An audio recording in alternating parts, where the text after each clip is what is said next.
En el anterior vídeo explicamos cómo podemos resolver un problema no lineal usando una SVM. El primer paso es transformar los datos de entrenamiento a un espacio de características de mayor dimensión, usando una función de mapeo denominada con la letra griega phi. Lo segundo es entrenar un modelo lineal SVM para clasificar los datos en este nuevo espacio de características de una dimensión más alta, donde podremos llevar a cabo la clasificación usando un modelo SVM lineal. La nueva dimensión nos ofrece un espacio en el que las características sí son linealmente separables.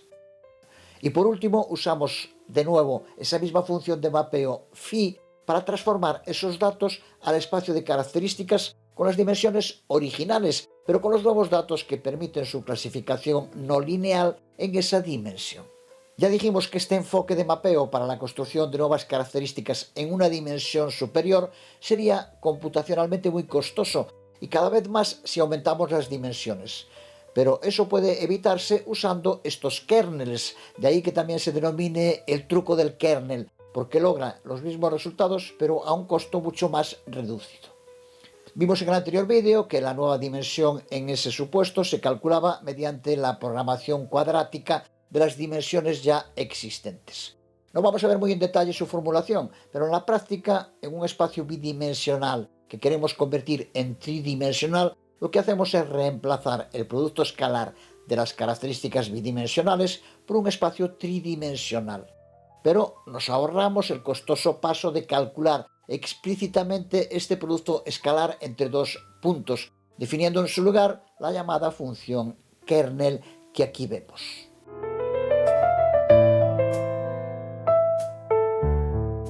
Uno de los núcleos más utilizados para llevar a cabo el truco kernel es la denominada función de base radial, RBF por sus siglas en inglés, que también se conoce como núcleo gaussiano y cuya fórmula concreta es esta.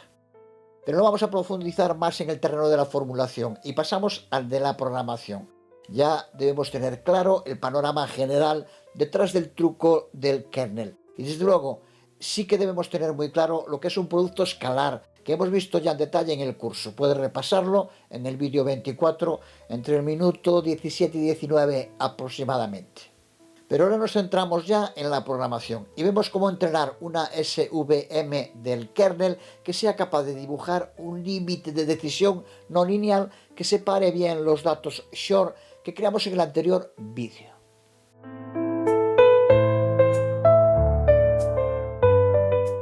Empezamos con esta versión en la que volvemos a usar la clase SVC de scikit-learn que importamos antes, pero reemplazamos el parámetro kernel de lineal a RBF, la función kernel de las más utilizadas de la que acabamos de hablar.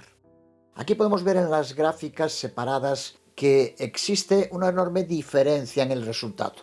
Este es el gráfico resultante en el que aplicamos el parámetro RBF al núcleo SVM y la separación de los datos ya no es lineal y lo hace relativamente bien, aunque manteniendo algún error que ahora veremos cómo refinar y lo que debemos tener en cuenta.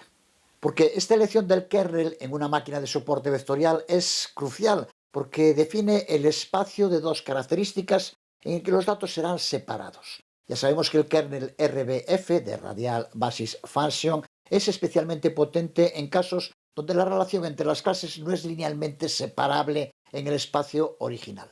Esta es la función kernel RBF en la que x y x' son dos puntos en el espacio de características en nuestro ejemplo bidimensional, las dos dimensiones. Pero la clave para entender lo que hace aquí sklearn con el kernel RBF de las SVM está en el parámetro gamma, que es el parámetro que define la suavidad de la frontera de decisión. Y el valor que indiquemos de nuevo es muy importante. Un valor bajo significa una frontera de decisión más suave y amplia, mientras que un valor alto lleva a una frontera más ajustada, pero también más rugosa, enfocándose más en los puntos individuales.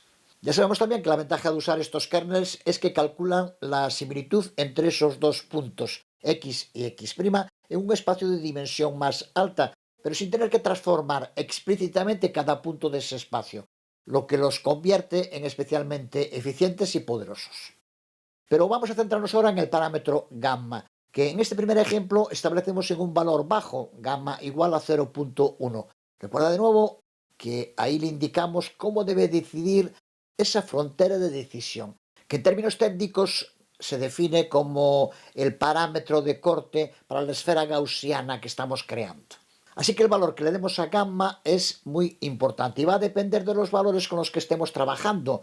No existe una respuesta única sobre cuál es el valor mejor, y es una de esas decisiones con las que solo nos capacitamos con la experiencia. Si aumentamos su valor, aumentamos la influencia o alcance de los ejemplos de capacitación, lo que conduce a un límite de decisión más estrecho, pero lleno de obstáculos en el sentido de que no son líneas únicas y de que pueden estar muy influenciados por los ejemplos de capacitación que hayamos utilizado y no sean tan correctos con valores que no haya conocido en el entrenamiento.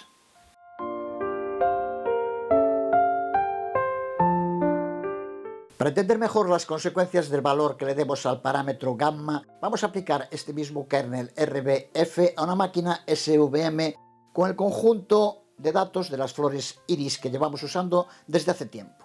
La diferencia respecto a los datos Shor que usamos es que en ese caso se trata de una clasificación binaria, mientras que en las flores iris es multiclase, como ya sabemos. En clasificaciones binarias la tarea del kernel RBF se simplifica enormemente, pero en escenarios multiclase este kernel RBF debe ajustarse a fronteras que separan de modo preciso cada una de las clases, lo que lo convierte en especialmente desafiante.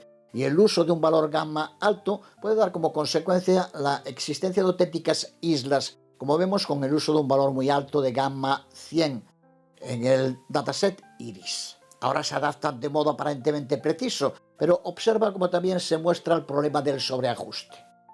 Recuerda que los puntos que aparecen rodeados con un círculo son aquellos con los que el modelo no ha sido entrenado. Y vemos como aquí con la clase 0, que con el valor gamma bajo se clasificaban con límites muy claros, ahora al sobreajustar los límites, algunos con los que no se ha entrenado aparecen fuera o muy en el borde. Y lo mismo ocurre con la clase 1. Es un avance, pero no perfecto. Siempre podemos probar con distintos valores de gamma, buscando el valor que mejor se adapte a las fronteras de decisión. Lo que siempre va a depender del conjunto de datos original, de cómo sus valores sean más o menos variados, casos en los que podemos usar validaciones cruzadas o técnicas como la denominada balanceo de clases que iremos viendo. O incluso, una vez observados los resultados, podemos modificar los propios valores de decisión. Puedes probar con distintos valores de gamma y ver cuál consigue los resultados más correctos, pero siempre sería para este dataset concreto y desde luego no son aplicables a cualquier otro dataset que deberá ser estudiado muy en detalle según sus propias características. Eso es la experiencia de la que hablamos. La diferencia entre estas dos gráficas que usan los mismos valores de origen del dataset iris son con un valor gamma de 0.2 y de 100, lo que permite muchos valores intermedios.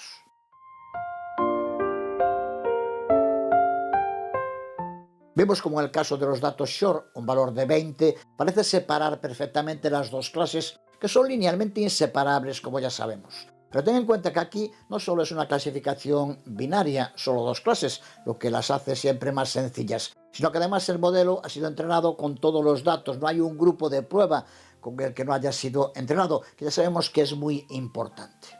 Seguimos pronto con temas tan complejos como, en mi opinión, fascinantes. Y por favor, dejar de preguntarme o de quejarse de cómo es posible que el curso no lo siga más gente. Me parece un profundo síntoma de inmadurez no entender que temas como estos siempre los van a seguir grupos muy reducidos. Justo lo contrario que va a ocurrir seguro con la final de Champions de dentro de unos días. Y que conste que no lo digo con ningún tono elitista, me gusta muchísimo el fútbol y seré el primero que seguirá desde la previa matutina hasta las celebraciones nocturnas si gana la Champions un equipo español. Y si no, a prepararse para la próxima, que es lo bueno que tiene el deporte en general, en el que realmente nunca se pierde. No soy tanto de esos que dicen que da igual ganar que perder, que no es cierto, al menos en el 99% de los casos. A nadie le gusta perder, pero sí que el deporte siempre nos da otra oportunidad. Pero en fin, volviendo a lo que quería decir, es de una ingenuidad inmadura creerse que en este mundo y esta especie alguna vez va a haber tanta gente que se emocione con el próximo pase genial de Kroos, como con las variaciones en las fronteras de decisión, curvas de los vectores de soporte de las máquinas SVM. Eso no es así. Afortunadamente somos al menos unos cuantos y ya podemos darnos por agraciados si la mayoría no nos corre a gorrazos si nos ponemos a hablar de estos temas. Esto es para minorías y no va a dejar de serlo nunca, pero son esas minorías, no las aglomeraciones de masas, las que suelen cambiar el mundo para mejor.